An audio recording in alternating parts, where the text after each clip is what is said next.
There was fear about money. And there was a lack of understanding of how powerfully we can create, no matter our circumstances, no matter where we are. When flamingo mums have children, they actually lose their colour. They start to slowly lose their pink because they're giving so much to their chicks and their young. Stop screaming for your own limitations. Stop fighting for your own limitations. So I call people forward, and it's not calling people out, it's calling people forward. That's my intention. Hi, and welcome to Accelerating Your Wealth with your host, myself, Rebecca Robertson. I'm an independent financial advisor and wealth coach. I'm the director of Evolution Financial Planning, who is also our sponsor for today's show. Don't forget to like, subscribe, share and review this episode. With your help, we'll reach more people who can benefit from the show. If you're somebody that is not sure what to do with their finances, maybe you're working and you're not sure what to do with the bonuses you've got at work, or maybe you started a business and you've got profits and you're not sure what you should be doing to enable you to A, pay yourself more, or B, potentially retire earlier. Maybe you're somebody that's thinking about, do I overpay on the mortgage? You've received some inheritance. You've got lots of questions around your finances and what to do next. Then check out Evolution Financial Planning, who are regulated independent financial advisors and financial planners that can help you make some of those big decisions in life. Hello and welcome to today's show. I'm your host, Rebecca Robertson. Welcome to Accelerating Your Wealth. And today I'm joined by Rebecca Shannon. I know Rebecca personally, professionally, for I think around maybe 10 years now. And she is a leadership coach, speaker, author and creator of Beyond Limits, a motivational coaching and leadership movement dedicated to helping people live, love and lead beyond their limitations they have placed on themselves. So welcome, Rebecca. Thank you. It's lovely to be here. No, so great to see you. And so pink. And we've just got to comment on the fact that we are unintentionally roughly matching. Yeah. Because I've got my blue suit with these sort of trainer things on, and you've got your green ones with your pink suit. It's like we're sort of contrast matchy. Today we're going to be talking. You've brought a book with you that you're sort of working on, and it's How to Solve All Your Money Problems Forever. Yep. That's what we're going to be talking about today. So, Rebecca, welcome to the show. Thank you. It's really lovely to be here. Matchy suits and all. Exactly. And yeah, just I'd say about 10 years that we've known each other, and everything that's evolved during that time. It's amazing what can happen in 10 years. I wonder where we'll be in 10 years' time. Yeah. Back here doing another show. You never know. I don't know. I think aspirationally, where would I want to be in 10 years' time? That makes me think. I don't know. How about you? Where would you want to be in 10 years? I would love to be, and this is going to sound a bit paradoxical, exactly where I am today in terms of how I live my life, with more of everything that I'm very grateful for now. So I don't see it as being very different from where I am now. It's just more of it, more abundance, more resources, more people that I'm impacting, more love, more life, all of that. And I think that for me has been a big shift over 10 years. It's not about thinking that I'm lacking everything. It's about being incredibly grateful for what I have and then being aspirational about what I want to create. The biggest thing I think in 10 years' time is to be impacting more people to live lives that they love. That would be my biggest aspiration. And I would say that's like the biggest change I've seen in you. And apart from obviously your pink vibe and your like that's a physical side of what I can see. Yeah. I don't think I would have seen you wearing that outfit 10 years ago or even 5 years ago. It was probably about 7 or 8 years ago, and I actually walked into a conference space wearing a bright pink coat, and someone commented on it. And I remember that pink coat. Yeah, that became the kind of vibe and the anchor. All my branding comes from there because someone noticed it and said how much it reflected who I was becoming. So yeah, and like you say, it's a very physical representation of the change that I make in my life and how I want to live my life. Because when I first met you, like you were going through a really difficult time. Yep. You were going through a tricky divorce. You had your boys to think about, and you had this lovely house that you wanted to keep hold of. And I think I just remember a lot of fear in the language you were using. And so if you describe that version of Becky, Rebecca, compared to the one that's sitting with me now, talking about abundance and talking about, more life, more love, more everything. There's a lot happened in those 10 years to be this new version, right? Yeah, absolutely. Yeah. And I think One of the things that I reflect on is the becoming of who I am today over the last 10 years is what I bring into my work for other people. So the lived experience is why I'm able to guide and help other people. As you say, when we first met 10 years ago, marriage was breaking down, going into separation, divorce, three young boys at the time. And yeah, it was totally fear fueled. And trying to move away from something rather than towards something, as fear has us show up. There was fear around, what was going to happen with the kids. There was fear about the house. There was fear about money. And there was a lack of understanding of how powerfully we can create, no matter our circumstances, no matter where we are, that we are all powerful creators. And I'd lost that in that version of my life, and stepping into coaching, working with One of Many, which is where we met, working with other coaches and guys, just gradually had me see that no matter where I was or where I'd been, I was always able to create, whether that's resources, money, health, connections, network, anything. So as soon as that shift started, then you move away from fear, you move away from lack, you move away from what you don't have or you wish you did have, and you start moving towards what it is that you can create. And I think that has been the biggest shift for me. When did that start happening? When did you start noticing that happening? Well, probably around the time that my marriage broke down, because some of that came from necessity. So some of it was fear-based and necessity-based. And some of it was having great people around me. As I mentioned, One of Many, that, I started working with them, training as a coach. I'd always been a coach in the work that I'd done previously. I was running my own company at the time, so I was already on the entrepreneurial path. However, just by having, I think the main thing was people reflecting back to me what they could see in me. And this is what I do with a lot of other people. So whereas my own idea of myself, my own image of myself, my own identity had become quite limited, I started hanging around with people who could see something else. And so they just start, dropping some seeds, if you like, that I'd suddenly started paying attention to, like, okay, well, hang on, if they see that in me, what am I missing? Why aren't I seeing that? And one of the things we did in One of Many, when I did their leadership year, was really look back over your life and find the gold. And that's something I talk about a lot now. Find the gold, I think Steve Jobs talked about it as the dots in your past, and connect them. I call them the stars because I like to use better language than dots. So it's the stars, connect the stars looking back. And of course, when I looked back through my career, my life, my friendship groups, the people I had around me, I started to see what other people were seeing in me. And then I started to connect the dots and stepping into more of who I was. So it wasn't about becoming somebody else. It was actually stepping more into who I was, which is, I'm a powerful coach, powerful creator, powerful connector. I'm warm and engaging and funny and bright and fun. So it's just slowly starting to see those things and just stepping into them. So do you think you you talked about losing something and you found yourself. When did the losing happen? Was it just because of the divorce breaking down, or was it before that? No, it was before that, I believe. I talk about it. I've written some chapters in a book, and one of the things I talk about, we were just talking about it out here about flamingos, and obviously being pink, flamingos are a bird that I associate with, and it talks about when flamingo mums have children, they actually lose their colour. They start to slowly lose their pink because they're giving so much to their chicks and their young.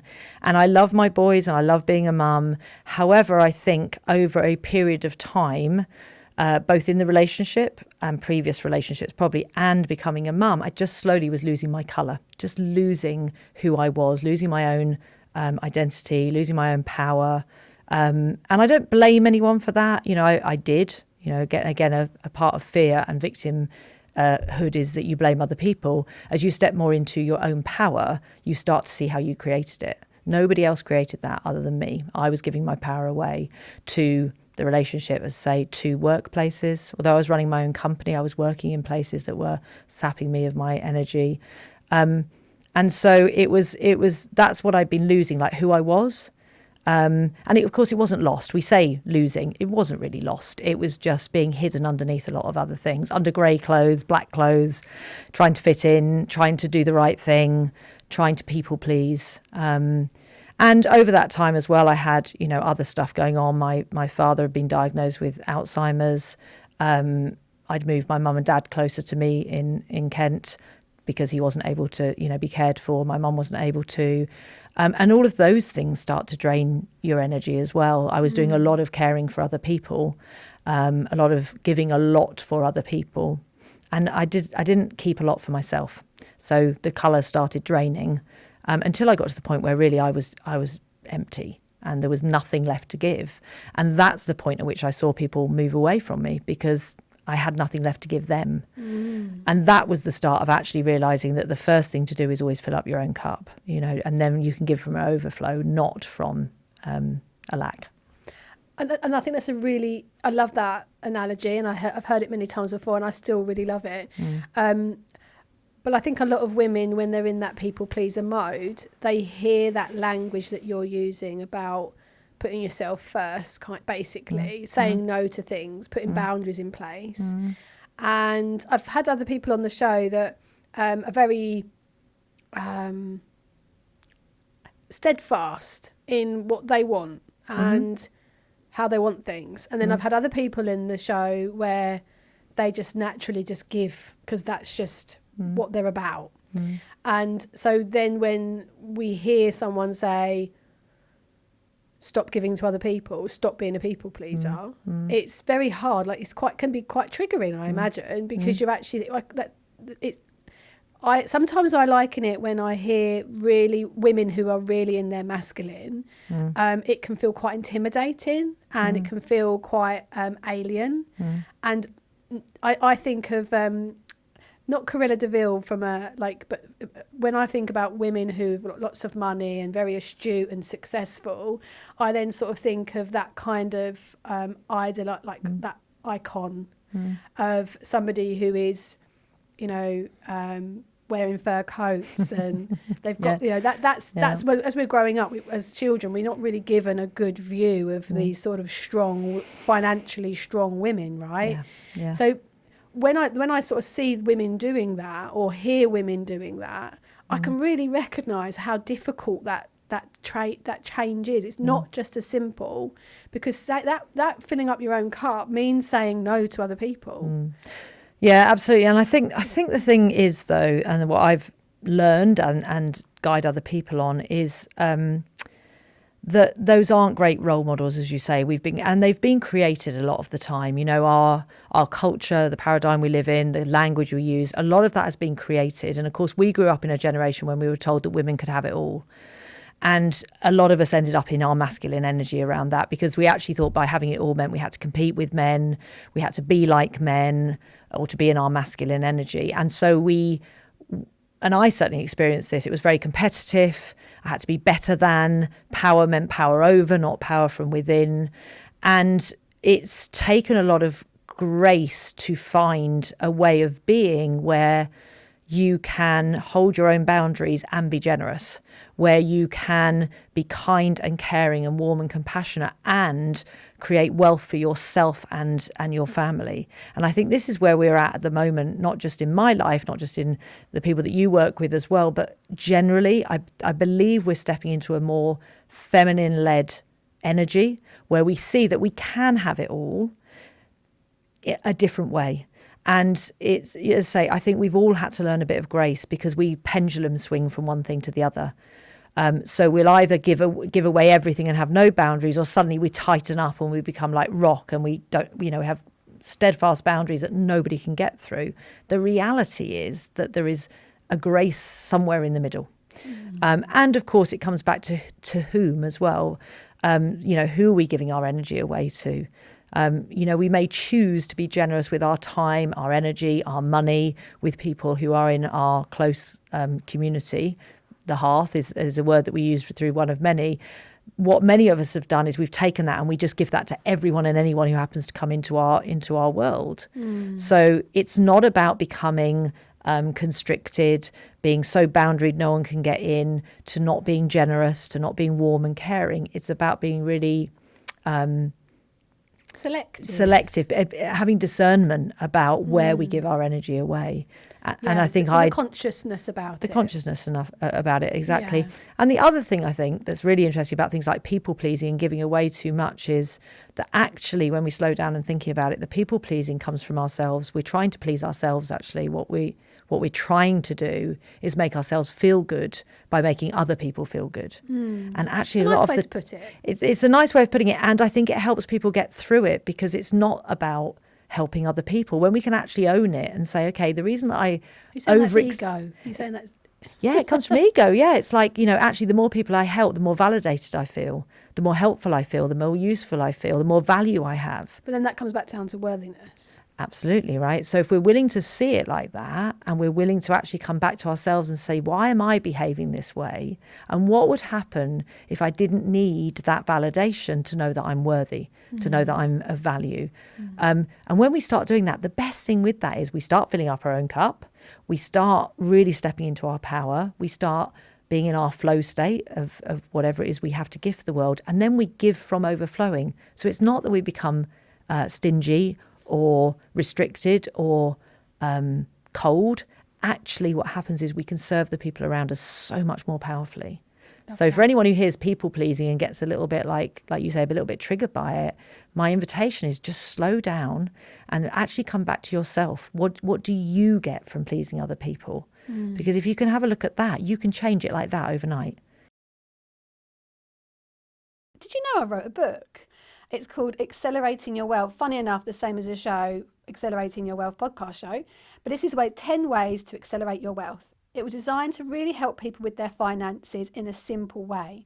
So we focus on some key sections around your money mindset, some practical things that can be done with your finances and allowing you to maximize your money and your future. So if you're thinking, hey, this stuff is interesting, then the best next step for you is to check out the book.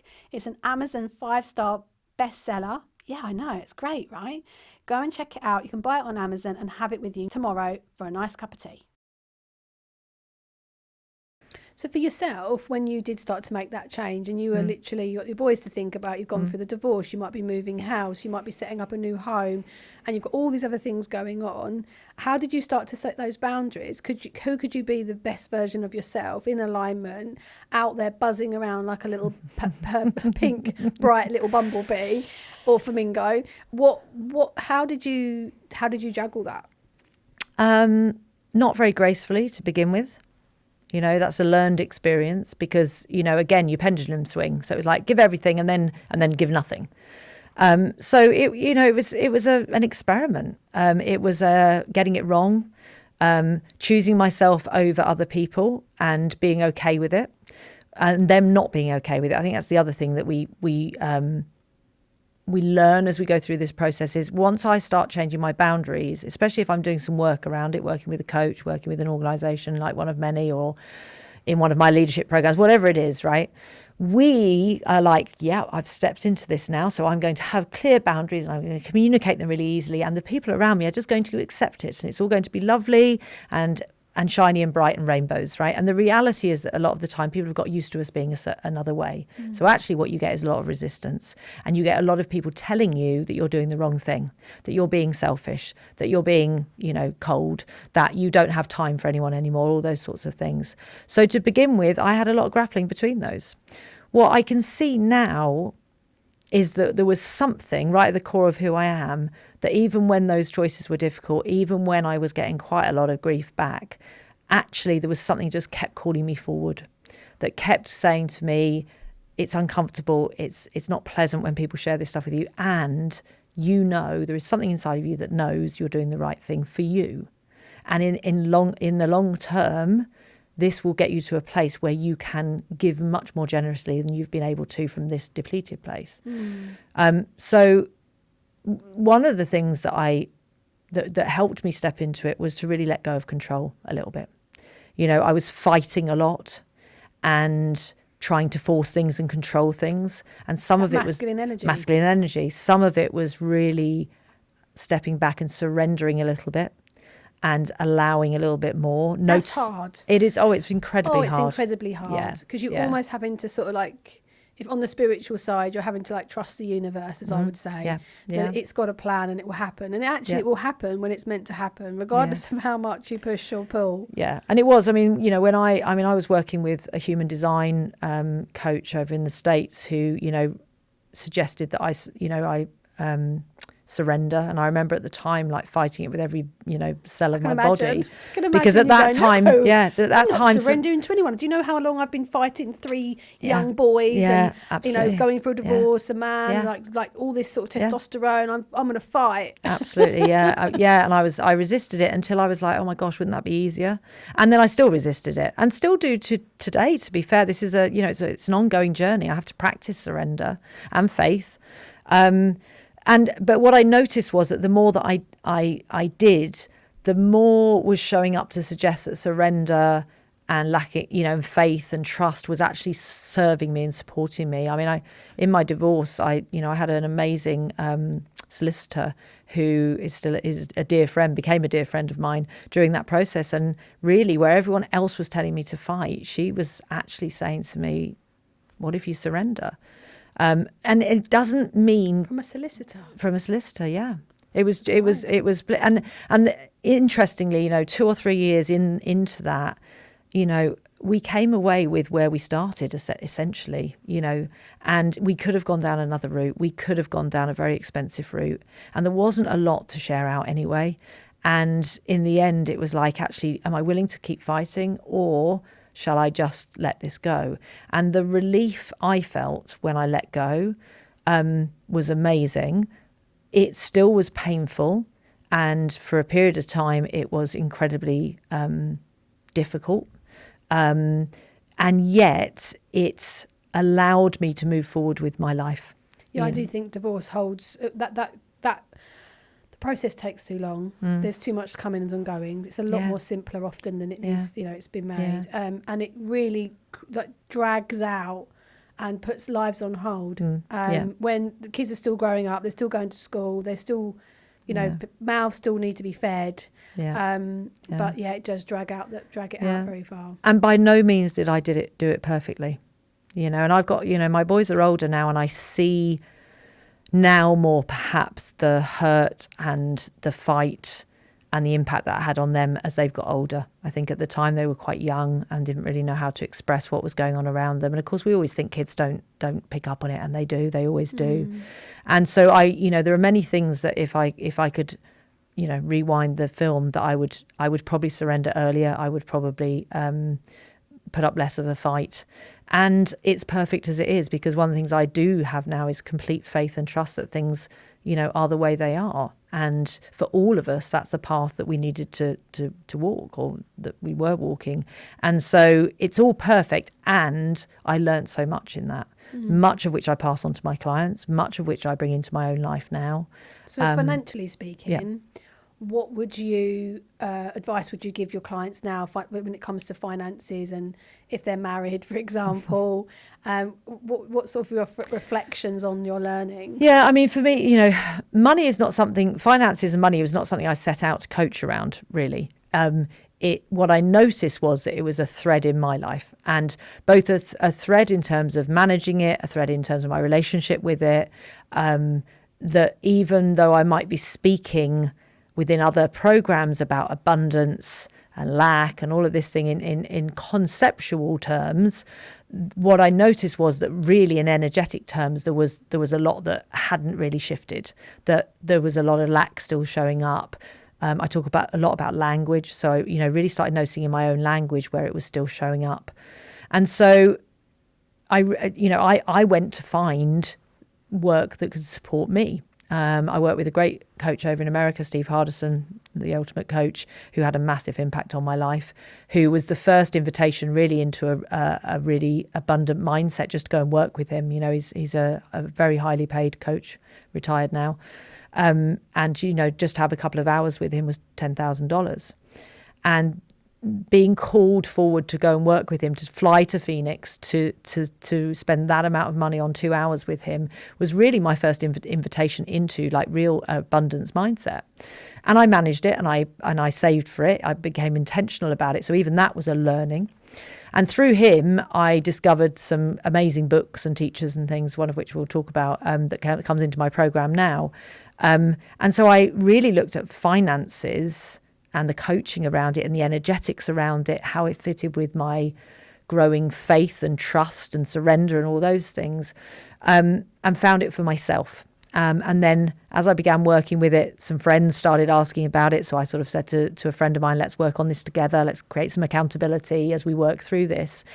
And then within a few months of that, I was like, this so fits with what I talk to people about in terms of leadership, in terms of language, energetics, the more spiritual side that I work in. And so my money program, as it's affectionately known, despite me calling it many other things, it's just known as the money program, is now on its 7th or 8th cohort.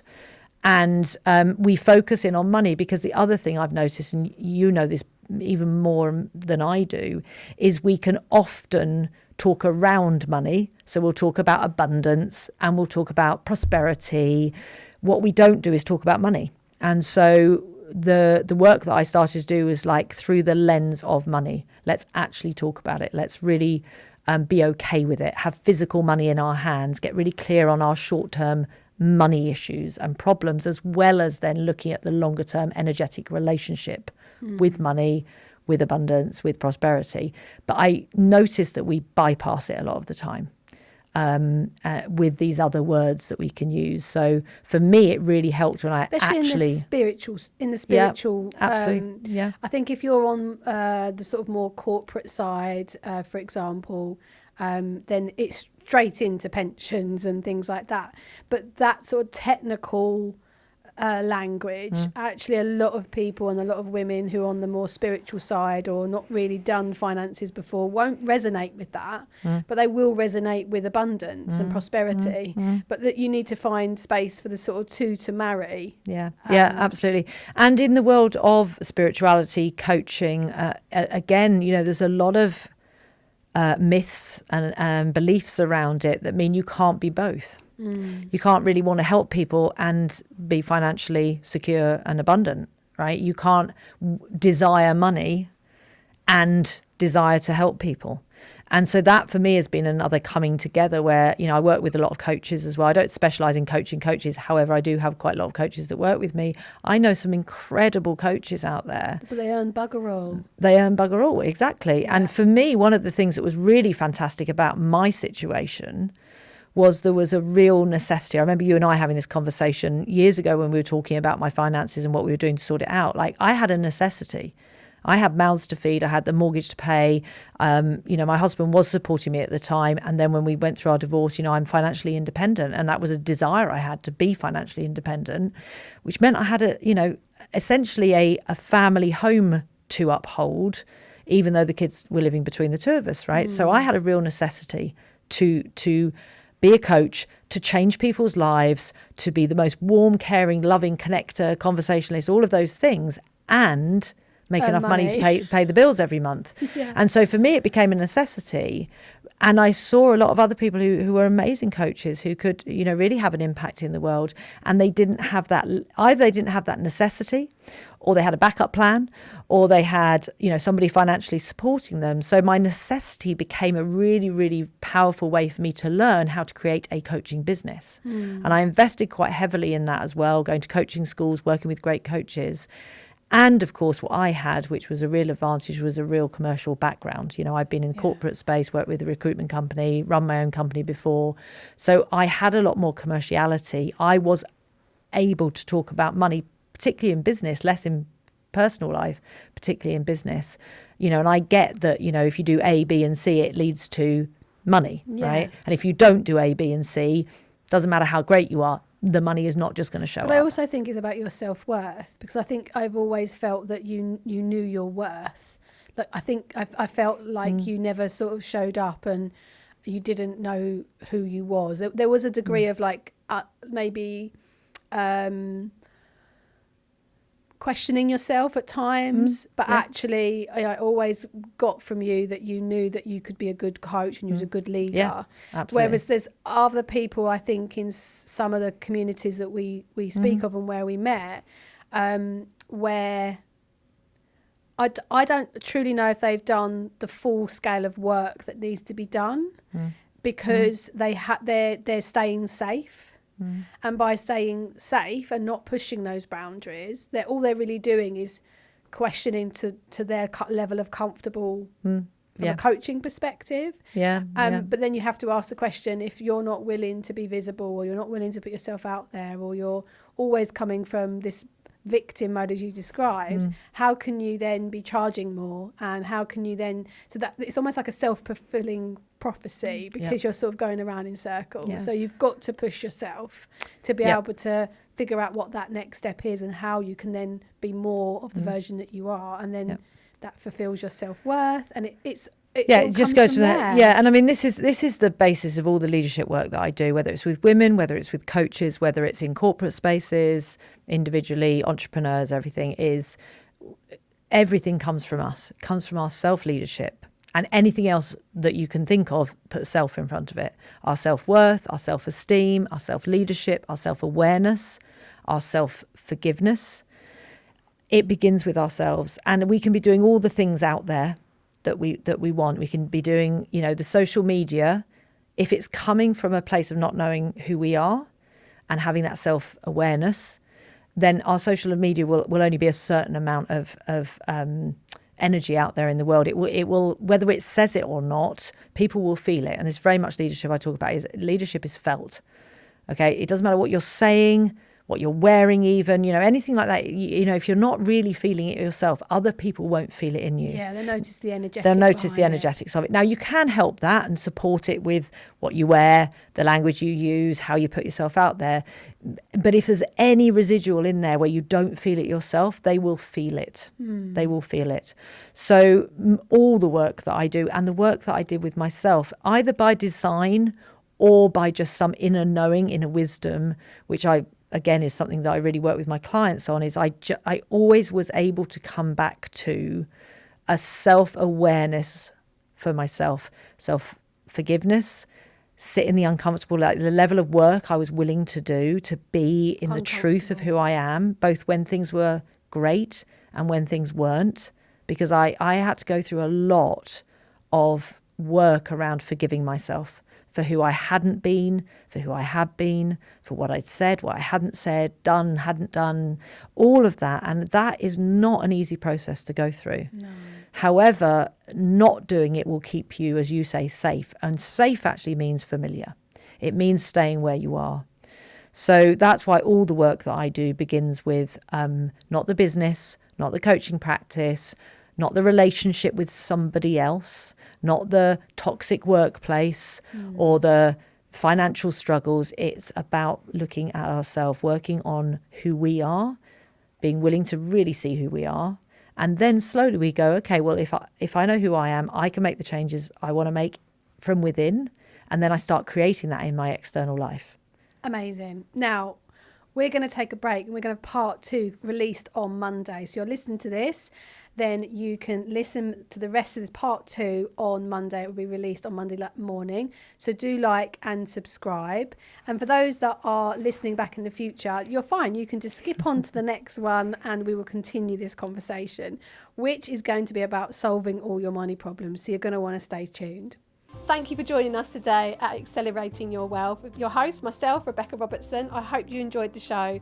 Do subscribe and let us know in the comments any of your thoughts.